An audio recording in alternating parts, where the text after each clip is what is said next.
Hi everybody. On today's menu we have chicken shawarma. We're going to be preparing it using an oven-friendly frying pan. However, any baking tray will do.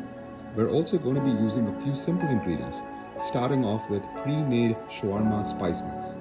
This can be found at your local grocery store. However, if you cannot find it, you are able to make your own variation of this using online recipes.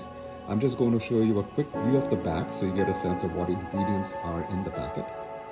On top of that, we're also going to need a lemon, some purple onion, any other type of onion will also work, as well as some cilantro, in some places it's called coriander, as well as some general purpose yogurt. I'm going to be swapping out the regular yogurt for Greek yogurt, which is 0% fat, as well as higher in protein.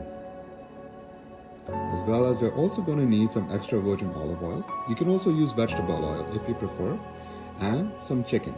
I use skinless chicken thighs, however you can substitute for chicken breast.